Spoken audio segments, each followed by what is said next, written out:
Para sa bayan ng mamaya. Hindi ako nagpunta dito para sa pera. Hoy kuya, wag na kayo mag-video kuya. Nag-aaway na nga eh.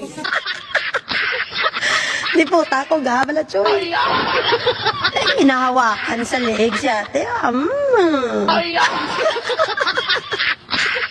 Yung mga DDS vlogger, nagkaunsihan. Kwarta na naman ang pinagawa yan.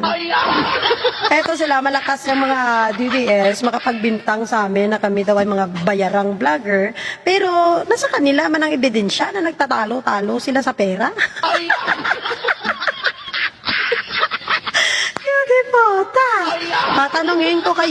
Tanungin ko kayo, may nakita ba kayo na mga vlogger, na mga pro-government na nag-away talaga sila sa pera, tungkol sa pera?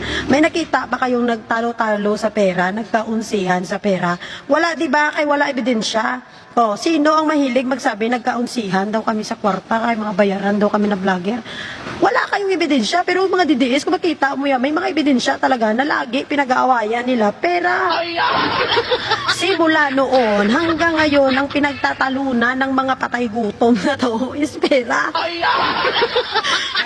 Hindi sila yung makontento yan sa pera nila kay Meta. Magtatalo-talo pa sila sa pera nila. Ay, ganun talaga pagbayaran ka. Kaya kami, lakas loob at taas noon namin na kami ay makapagsabi sa inyo talaga na ang dignidad namin, prinsipyo at pagkatao ay hindi bayad. Diba? Never kayong nakakita ng video ng mga pro-government na makitaan nyo na may ganyan na nagsasakalan sila. Nagsasakalan.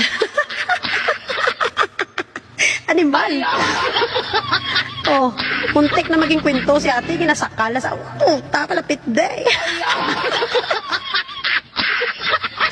Nagsasakala na sila sa pera, Ayan nakulong na kasi yung mga puon nila. So, kukunti na lang siguro budget. So, talagang magtatalo-talo na kayo niyan. Magkakaunsihan na talaga kayo niyan.